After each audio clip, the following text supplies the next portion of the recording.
igreja do outro cresceu, a minha não. Uhum. Porque o outro está recebendo convite que eu nunca recebo. Uhum. Essa crise que a gente passa a viver na comparação, e a comparação é cruel. É cruel. Ela é muito cruel. Ainda mais hoje, nessa época onde tudo está exposto nas redes sociais, na mídia, né? Todo mundo está vendo o que todo mundo está fazendo, né? Exatamente. Então, só que o que a gente vê? A gente vê o pódio, Uhum. a gente vê o pódio, mas não vê os bastidores, não vê o treinamento.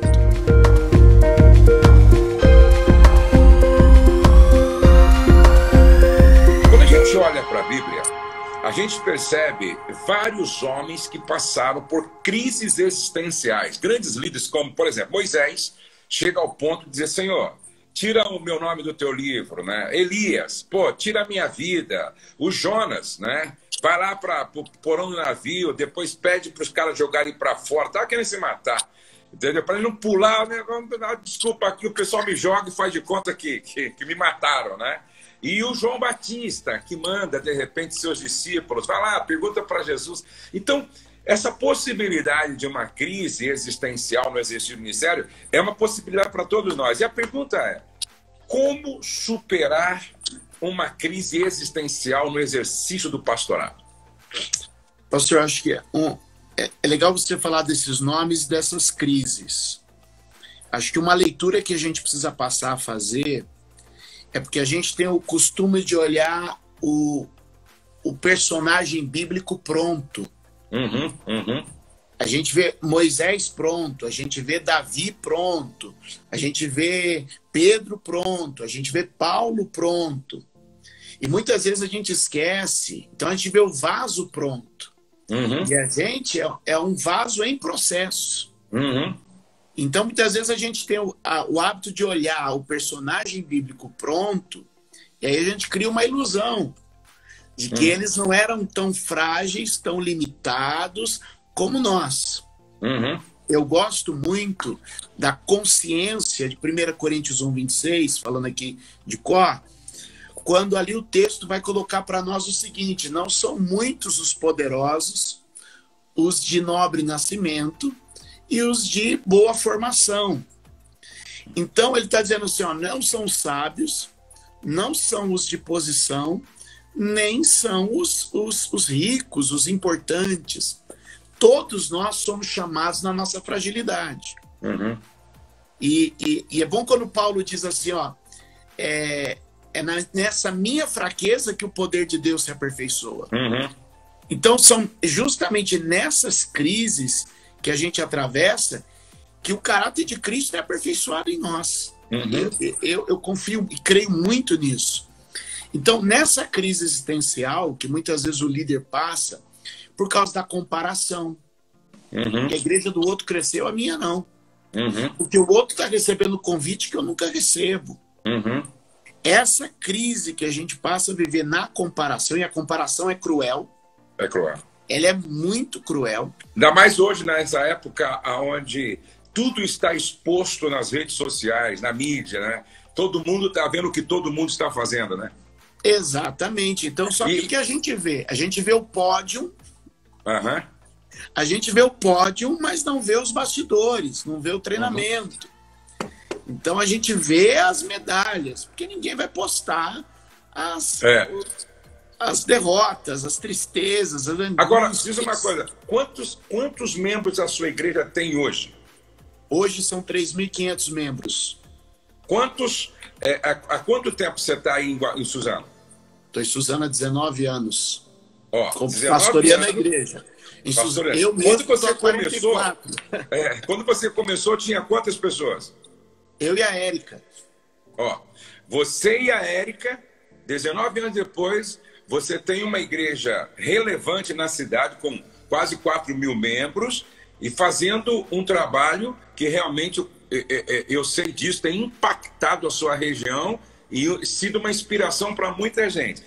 Sim. Agora, tem muitas pessoas, é o que você falou, tem muitas pessoas que acham que você chegou aí sem passar por crise. Me fala de uma crise que você passou, porque às vezes tem pessoas que acham, não é que, pô, Deus me deu um sonho e esse sonho vai ser realizado daqui a uma semana. às vezes leva 40 anos. Então, é exatamente nesse processo que você experimenta momentos que você fala, pô, acho que eu vou desistir. Você passou por um momento assim, tipo, caramba, por pouco assim, tipo, meu Deus, né?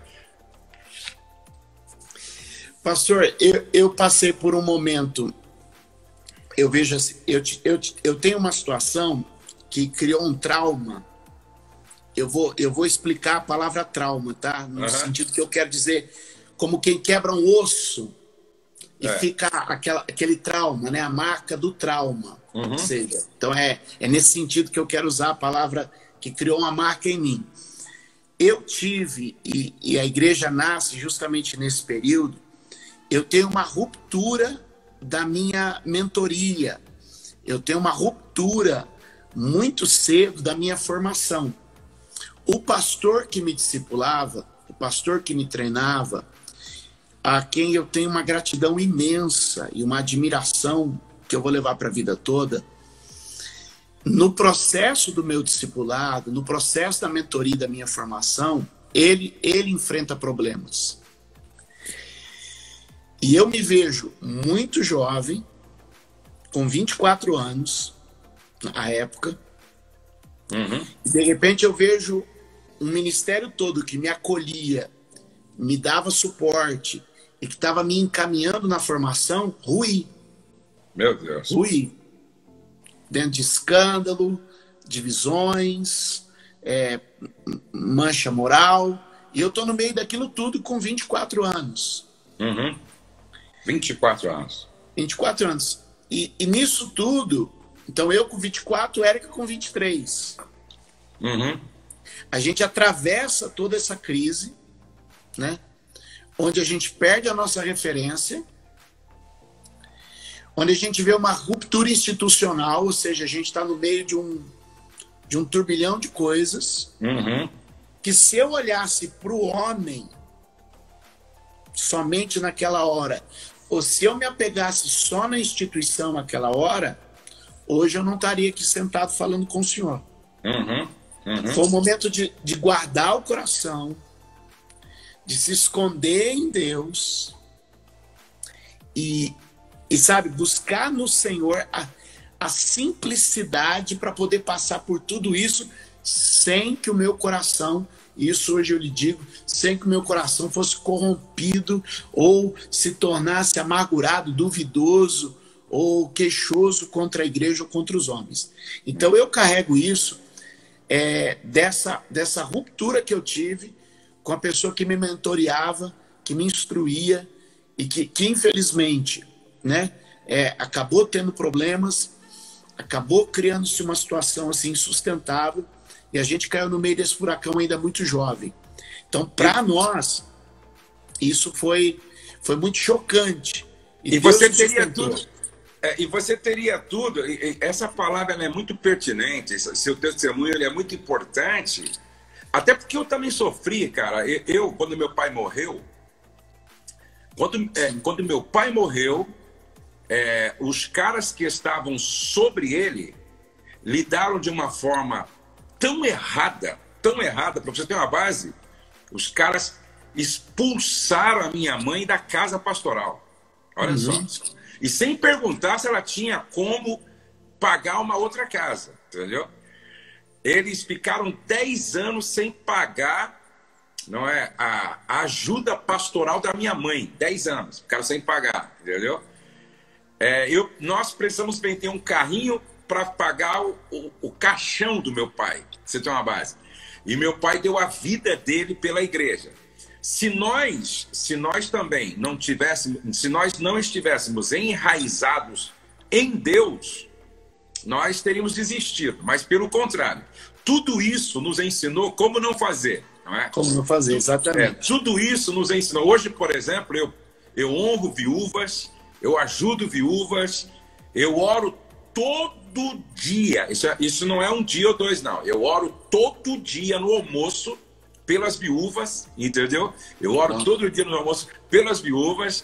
Por quê? Porque com os erros dos nossos líderes, nós aprendemos como não fazer, né? Como não fazer? Então, hoje, por exemplo, às vezes quando morre não é um pastor, não. Quando morre um membro da igreja, eu quero saber se eles têm condição de fazer todo o processo do enterro, do velório, quanto é que custa isso? Se não puder, a gente vai dar um jeito de ajudar, porque eu aprendi lá atrás como você não traumatiza uma família, como é que você não faz. Agora, então, é bom que as pessoas entendam, né? Quando eu falo que eu já tive um início de depressão, crise de ansiedade, e eu nunca me esqueço que lá em Brasília, eu fui pregar numa igreja do apóstolo Claudinho, né? Eu fui pregar lá, nesse período que eu estava em crise.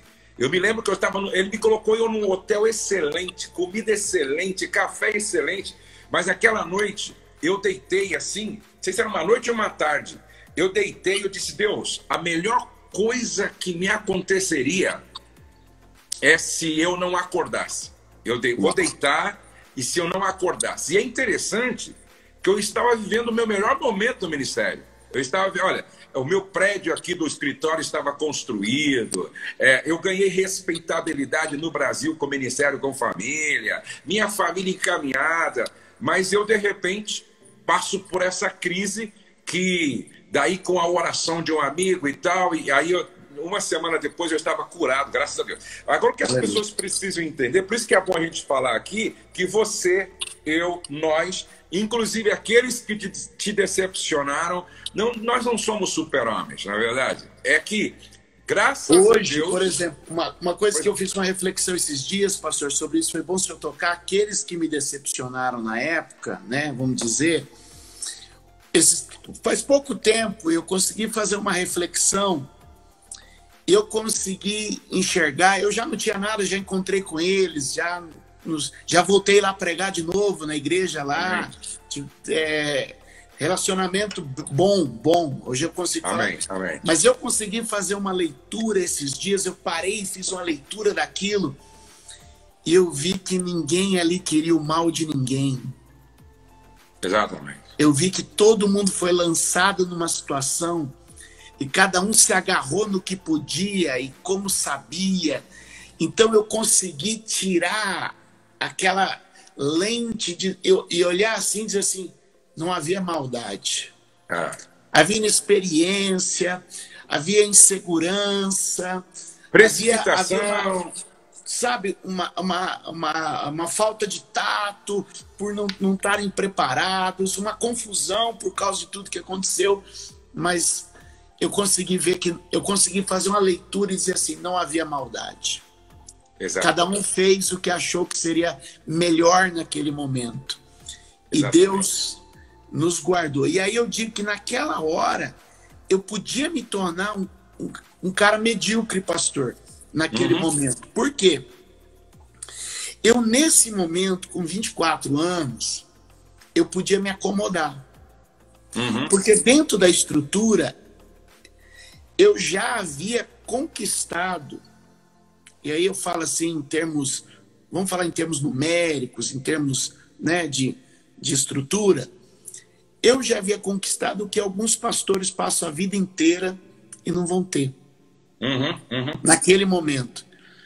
Só que eu fui colocado dentro de uma panela de pressão, né? E aquilo gerou em mim algo diferente. Então eu consigo ver hoje com bons olhos. Eu consigo falar como José em Gênesis 50, 20 lá, olha, vós intentastes o mal contra mim, mas o Senhor transformou este mal em bem, e a gente vê hoje o livramento que Deus deu. Então hoje eu olho tudo isso, eu tenho um capítulo no meu livro O Limite do Choro, que eu dei o nome para esse capítulo de Deixando a Catedral.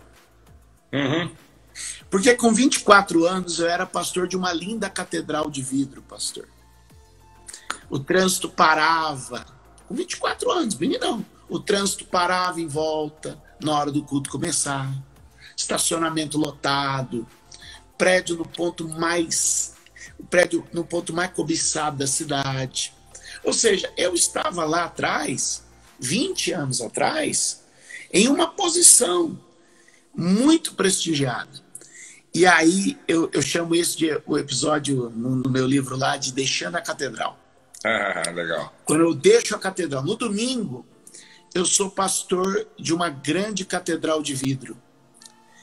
Na terça-feira, eu sou pastor numa garagem com sereno sobre a minha cabeça, porque eu brinco que era uma igreja muito engraçada, não tinha parede, não tinha nada.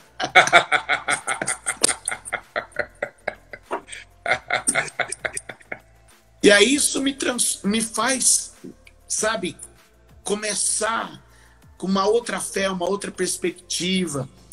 Então esses traumas, que são essas marcas, eu quero colocar esse trauma nesse sentido, as marcas que você tem aqui, puxa, isso produz muitas vezes em nós um tesouro lá na frente. Eu costumo dizer, sabe, que quando você olha para Moisés, quando você olha para José, quando você olha para Davi, tá?